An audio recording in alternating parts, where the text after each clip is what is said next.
Okay, so welcome everybody. Thanks for joining another one of these brief Teams talks. This week, I just wanted to kind of showcase a resource that I don't know if I've publicized enough for the faculty and students. It's called Diagnosaurus, which is a differential diagnosis tool that's made by McGraw-Hill. It's part of the McGraw-Hill Access Medicine's resource that we subscribe to, that everyone has access to. And what's cool about that is it's a differential diagnosis tool that connects to other resources under that umbrella. So books, figures, chapters, drug information, other resources that are in Access Medicine under that umbrella are connected to the differential diagnosis Diagnosaurus resource. And I always try to show at the beginning of these where you can find this. And so if you go to the Lucom Medical Library page and expand the databases drop down, I don't have a direct link to Diagnosaurus because it's kind of part of Access Medicine. I suppose I could put a link directly to it, but you can find the Access Medicine link right here. It's also in the A to Z medical databases list, and in the course guides and textbooks, you can find the link to Access Medicine. But you click on Access Medicine, it'll take you directly to the resource. If you're off campus in clinic or off campus somewhere and you click on that link, it'll prompt you to sign in with your Liberty username and password, and that will give you access to this resource. So this probably looks familiar. A lot of the required textbooks that we use are published by McGraw-Hill, so they're in this resource. But if you go to this quick reference drop down, you'll see they've got quick medical diagnosis and treatment, 2-minute medicine, DDx diagnostic test. What we're looking at today is this differential diagnosis. They call it Diagnosaurus. I'm not really sure why. It's their brand. And there's not a lot to go over. I just want people to be aware this is available. That could be used as a point of care clinical reference tool. And so you can search through all differential diagnosis. It organizes by symptoms, by disease, or by organ system. And just so you can see kind of what the results look like. If I want to look by symptom and say I'm looking through abdominal pain, right upper quadrant, and it's going to pull up differential diagnoses for that symptom. It puts some of the most common, I think, up here under don't miss by some of the different diagnoses that could be used. Intestinal ischemia, that sounds rough. When you click on that, it's going to pull up all the resources that are in Access Medicine for that diagnosis. And you'll see there's chapters from books, from Harrison's Internal Medicine, Symptoms Diagnosis, Critical Care. But these facets over here, if I'm using this in more of a clinical setting, I could say I want to find images, or if I'm building you'll see how many results there are. There's 37 images for intestinal ischemia that are available in this resource. There are cases that can be used. There's 19 clinical cases we could use, 33 tables. If you wanted to put something into a PowerPoint lecture that you want to use this for instead. And there's infographics, but you can see how many hits there are for each of these. And again, this is just connecting to the resources in Access Medicine for this differential diagnosis tool. And you can see how it's different. If I look by disease, I can what's acute angle closure glaucoma. It's going to pull up differential diagnosis and related differential diagnosis. So if I look at like retinal detachment, you'll see again it pulls from book chapters, quick medical diagnosis and treatment resource it pulls from. There's images, there's quick reference resources. I'm trying to find something else it connects to. I've showed before that there's drug database information in Access Medicine, and Diagnosaurus connects to that drug database. So if I look by organ system, let's say anaphylaxis, asthma.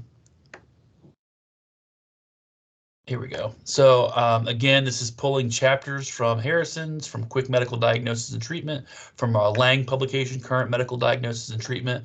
But you'll see down here that it actually connects to multimedia too. There's a couple multimedia and infographics as well. But there's drugs.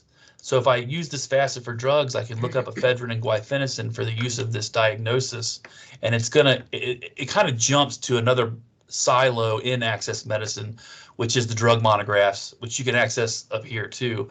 It's just another way to get to it. but it's got everything from images of what the medication looks like, warnings and precautions, contraindications, dosing. You can look at trade names and drug classes. I've kind of showed this before. This is just another drug database. We have access to LexiComp through Wolters Kluwer, which connects to the UpToDate resource. So if you're using that resource, you can also find drug information there. Also, our Dynamed resource connects to something I was just emailing another faculty member about called IBM MicroMedX, which is built into Dynamed, so you can access that drug information there. This is just another resource that can be used. But technically, this is not in Diagnosaurus, but Diagnosaurus connects drug information to the drugs database in Access Medicine. So if we want to get back to Diagnosaurus, I can get back here. If you're curious about using this, any information you find in here, I was just helping Dr. Melton with a presentation he's putting together. A lot of times I get questions about us making attribution for resources. If you're going to be doing a poster presentation, or you're going to be writing a journal article, manuscript, or contributing to a textbook, there is information on how to cite the resource. So if you want to use something in a PowerPoint slide that you find in Diagnosaurus, just make sure you use this and make attribution. You're pretty safe in PowerPoints, but it's always best practice to make attribution when you can. What is something else I wanted to show? Oh, there's patient information. So if I look by disease again and say I'm acne vulgaris, acne rosacea, there is patient education, and usually there's patient information, but this is like, again, for a clinical scenario. If you're using this as a point of care clinical reference tool and you want to give your patient something on what you're talking to them about, you can give them, find that information here to give to them.